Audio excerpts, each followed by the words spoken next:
नमस्कार, स्वागत है आप सभी का हमारे चैनल में। हम पढ़ना प्रारंभ किए हैं अश्वत्थामा, महाभारत का शापित योद्धा।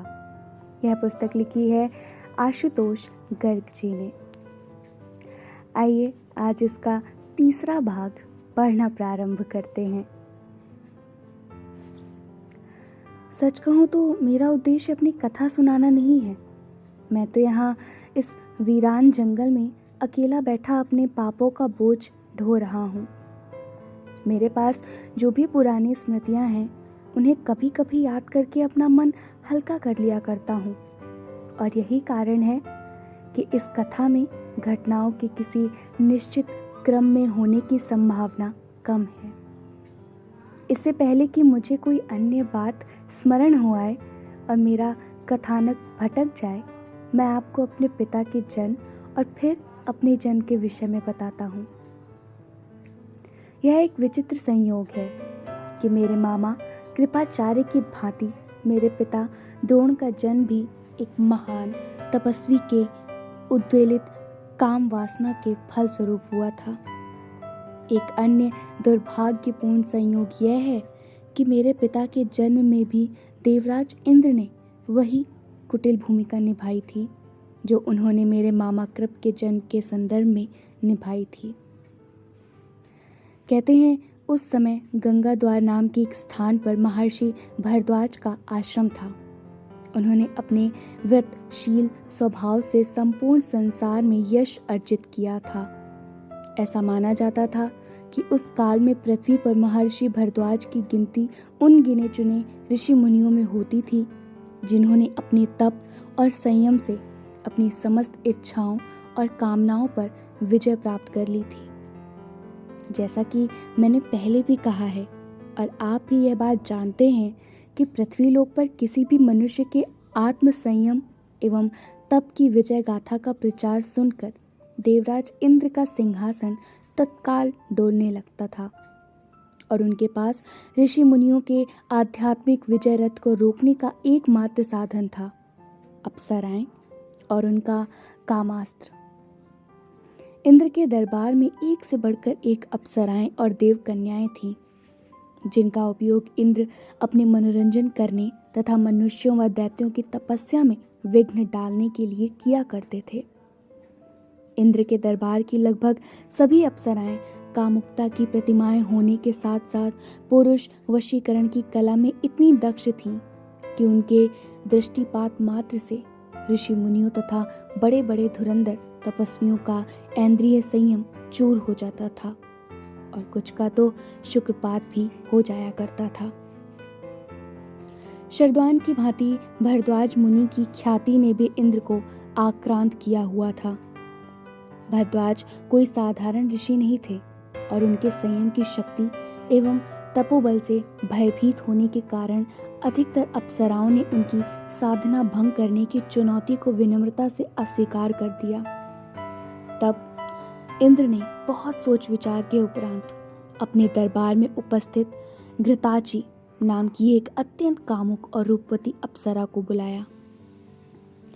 क्या आज्ञा है देवराज? घृताची ने इंद्र को प्रणाम करते हुए पूछा। आह घृताची! इंद्र ने मुग्ध होकर घृताची को देखा और कहा, तुम मेरे दरबार की श्रेष्ठ अप्सराओं में से हो। तुम समस्त कलाओं में निपुण हो और तुम्हारे अलौकिक सौंदर्य के मोहजाल में पच पाना किसी साधारण मनुष्य के लिए असंभव है। मैं चाहता हूँ कि तुम पृथ्वी लोक पर जाओ और अपने रूप से भरद्वाज मुनि के तपोबल को क्षीण कर दो।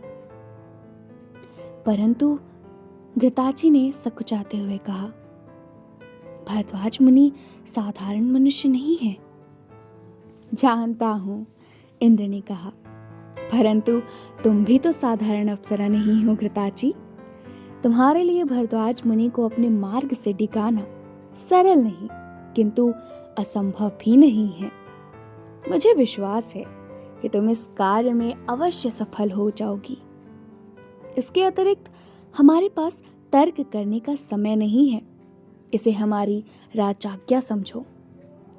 घृताची ने इंद्र को प्रणाम किया और भरद्वाज का तप भंग करने के लिए गंगा द्वार चल पड़ी। नित्य कर्म से निवृत्त होकर महर्षि भरद्वाज गंगा स्नान के उपरांत अपने आश्रम की ओर लौट रहे थे। तभी उनकी दृष्टि घृताची पर पड़ी, जो नदी से स्नान करके बाहर निकल रही थी। भीगे वस्त्रों में उसके कामुक तन और भरे पूरे अंगों को देखकर महर्षि भरद्वाज रुक गए। उन्होंने अपने नेत्र बंद करके स्वयं को नियंत्रित करने का प्रयास किया।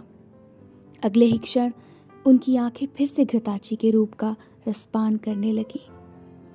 उन्होंने बहुत चाहा, किंतु वे घृताची के ऊपर से अपनी दृष्टि हटा नहीं पाए। सिर से पैर तक भीगे श्वेत वस्त्रों में लिपटी घृताची के उन्मत्त कर देने वाले यौवन ने भरद्वाज के तपोबल की प्रचंड अग्नि पर अपनी कामुकता का मंद व सुखद छिड़काव करना आरंभ कर दिया था। कुछ ही क्षणों में घृताची को देखते देखते ही भरद्वाज स्खलित हो गए। स्खलन का एहसास होते ही भरद्वाज संभल गए, किंतु उनसे भूल हो चुकी थी। उन्होंने अपने ओजपूर्ण वीर को धरती पर नहीं गिरने दिया और उसे अपने यज्ञ पात्र में रख लिया। उनके यज्ञ पात्र का नाम द्रोण था। नियत समय पर उस पात्र में से एक तेजस्वी बालक ने जन्म लिया। महर्षि भरद्वाज ने अपने यज्ञ पात्र के नाम पर ही अपने पुत्र का नाम द्रोण रखा। भरद्वाज को पता था कि उनके वीर से उत्पन्न पुत्र उन्हीं की भांति विलक्षण एवं प्रतिभावान होगा। महर्षि भरद्वाज ने अपने पुत्र को अपना शिष्य बना लिया और सभी वेद वेदांग की शिक्षा दी। इसी के साथ द्रोण को अस्त्र शस्त्र की भी शिक्षा दी गई। एक समय आया जब पृथ्वी पर अस्त्र शस्त्र की विद्या के संदर्भ में द्रोण से अधिक श्रेष्ठ कोई नहीं था। भरद्वाज मुनि अपने योग्य पुत्र को आग्नेयास्त्र नाम के एक विशेष अस्त्र का ज्ञान भी देना चाहते थे, परंतु उन्होंने वह ज्ञान द्रोण के जन्म से पूर्व ही अग्निवेश्य को दे दिया था। इसलिए द्रोण को अग्नेयास्त्र की शिक्षा देने का कार्य अग्निवेश्य ने संपूर्ण किया। आगे चलकर द्रोण कौरवों और पांडवों के गुरु द्रोणाचार्य कहलाए। महर्षि भारद्वाज के ब्रह्मलीन हो जाने के बाद द्रोण ने अपने पिता के आश्रम में रहना आरंभ कर दिया। कालांतर में द्रोण ने शरद्वान की पुत्री कृपि से विवाह कर लिया। कृपि बड़ी धर्मशील एवं जितेंद्रिय स्त्री थी। द्रोण और कृपि के संयोग से मेरा जन्म हुआ। इसी संबंध के चलते मेरी माता कृपि के भाई कृपाचार्य मेरे मामा हो गए। मेरे जन्म की कथा तो इतनी ही है। जहाँ तक मेरे नाम का प्रश्न है, तो उस नाम का रहस्य मुझे बाद में मेरे माता पिता ने बताया था। जन्म के समय सभी बच्चे रोते हैं और उनका रुदन अत्यंत सामान्य रुदन होता है, किंतु जब मेरा जन्म हुआ तो मैंने उस समय अपने मुख से उच्चैः श्रवा नामक अश्व के समान स्वर उच्चारित किया था। इसी अश्व जैसे स्वर के कारण मेरे पिता द्रोण ने मेरा नाम अश्वत्थामा रख दिया।